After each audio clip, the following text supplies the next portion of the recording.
I will crawl over there and I will skull fuck the shit out of you. 2007's remake of Halloween, directed by Rob Zombie, starring Scout Taylor Compton, Brad Dourif, Malcolm McDowell, Sherry Moon Zombie, Danielle Harris, and Tyler Mane. That's right, folks. This week we're taking a look back at the legendary horror franchise Halloween. We are continuing our retrospective, and this week we're taking a look at the 2007 remake directed by Rob Zombie. And the way the film starts off is we meet Michael Myers as a young child, just like in the original film. Only in this movie we delve a lot deeper into Michael's childhood. We'll look behind the mask, if you will, as to how he becomes the way he is, and that's what differs this film from the original 1978 classic directed by John Carpenter. So Rob Zombie's version definitely focuses more on Michael's background, and that's one of the things I like about it. I have to say I wasn't really too psyched about hearing that they were going to remake Halloween. I didn't want it to happen personally, because I saw these other remakes that were crappy and tarnished the legacy of those great franchises, and I didn't want to see that happen at Halloween, because I cherish Halloween very much, and it already took a couple hits from a couple terrible sequels, and I didn't want to see it get hit again. But it is what it is, they're gonna do what they're gonna do. And I wasn't that crazy about hearing that Rob Zombie was going to direct it either, because I didn't feel that he was proven as a director yet. His past couple films before that didn't really impress me much. So I felt he wasn't really experienced enough to take on something of this magnitude. But they went with Rob Zombie, and so I felt that I had to see the film, being the Halloween freak that I am. So I had to go see it, and I went to see it in the movie theater. And I have to say I was kind of pleasantly surprised, a little bit, by, as I said, the fact that this film goes deeper into Michael Myers' past, and how he becomes the menacing serial killer that we all know today and love. So, back to the film. This film definitely makes Michael more of a human character, as opposed to the original series. He was more of an evil force, kind of almost like supernatural entity in a way. There was a sense of foreboding in the original film, as well as some of the sequels. But in this one, his background is more like a real-life serial killer from today, such as a Ted Bundy or a John Wayne Gacy or things of that nature. His background is more like a real-life serial killer. So as a child, we meet Michael's family, and they're kind of like white trash rednecks. Disgusting, foul-mouthed, vulgar language everywhere. And you'll see plenty of that in this movie.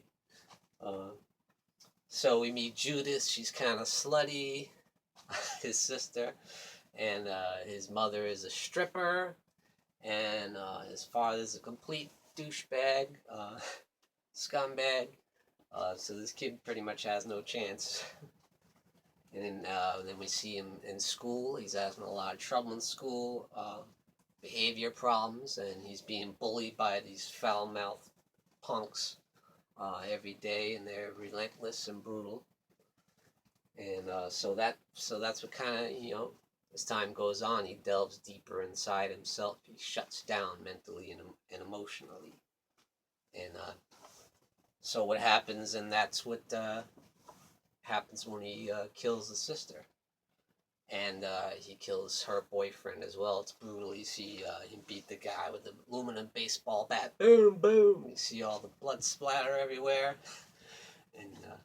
And when he kills Judith, it's pretty brutal. I mean, it's like the original 1978 film, but This one, it's much more visceral and in your face, and you see all the blood. And so once they find out that Michael committed these murders, he's committed to the Smiths Grove Sanitarium, just like the original film. And but again, we go a little deeper into that section of the film as well. We meet Dr. Loomis, this time played by Malcolm McDowell. And I felt he does a decent job, but it doesn't fill the shoes of Donald Pleasance by any means. The late, great Donald Pleasance. He doesn't, those lines are taken verbatim from the original Halloween, some of them, and they just don't have the same depth that Donald Pleasance brought to the film and to those lines. But he gives it the old college try. He didn't bother me too much, but I cringed a little bit in a few of the lines that he said. But like I said, he does a halfway decent job. And some of the acting in this movie is awful. I'll just put it right out there. Like Scout Taylor Compton as Laurie Strode she's not likable. It's just a lousy performance, and you don't really care what happens to her. Like Jamie Lee Curtis's performance, she was very likable, and you could relate to her, and you don't want to see anything bad happen to her. You don't want Michael to get her. But Scout Taylor Compton is just kind of annoying, really. But we do see Danielle Harris back in the franchise, which is nice, from the original parts 4 and 5. She's a very welcome return, and I thought that was a nice touch. And she does a good job. She plays Annie, one of Laurie's best friends there. And also some very unnecessary cameos in the film, which I feel take away from the power of it. It's distracting. You see, oh, there's that guy from House of a Thousand Corpses. Oh, there's that guy from Dawn of the Dead. Oh, there's Mickey Dolenz from the Monkees. Where's that come from? Annoying cameos that are unnecessary that I feel take away from the picture. So this is definitely some downsides and a few bright spots. But again, back to the film. So we're in the sanitarium where Dr. Loomis is Michael Myers' therapist, and he has sessions with him each week. And he's trying to delve into why Michael committed these murders, but Michael just shuts down again. He won't even admit to committing the murders, much less explain why. And as time goes on, it gets worse and worse. He shuts down deeper and deeper until eventually he just doesn't talk at all and doesn't express any emotion whatsoever. And there becomes the Michael that we all know. And from there, he escapes from the mental institution like the original, and then it delves into pretty much a straight-out remake of the original Halloween from there. A very quick and very in-your-face and a very aggressive version of the original from there. It takes a lot of the same scenes from the original. A lot of the same events happen.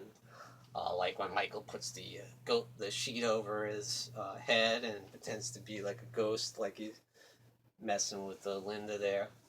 Very similar to the original. And all the same events happen at the original, but only a lot more violent, a lot more vulgar, more gratuitous nudity than the original.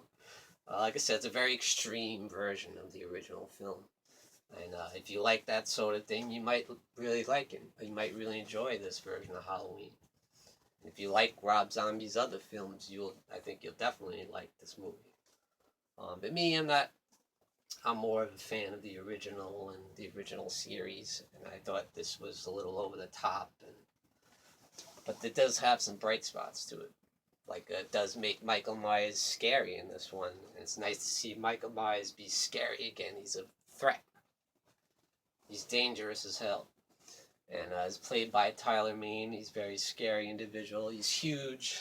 So when you first see him, he looks like he's 7 foot tall. And that's what makes him so intimidating and so imposing.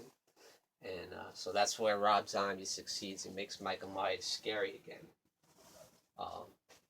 And also, I do like the beginning half of the film where we get to know Michael Myers' background and insight behind the mask of the maniacal madman we know as Michael Myers. So with that being said, I found the film to be pretty decent. Nothing compared to the original in any way, shape, or form. And there's a lot of terrible acting in it. Can't be B-movie acting, I would say. So that takes away from it. But there are some scary stuff. There are some scary scenes. Really good Michael Myers by Tyler Mane. And it does have some bright spots to it for sure. So it is worth checking out. It's not one of the best sequels, but it is worth checking out. So check out Rob Zombie's 2007 remake of Halloween. And thank you for joining me, Sean Patrick Erschen, in the Horror Recorder. Tune in and stay scared.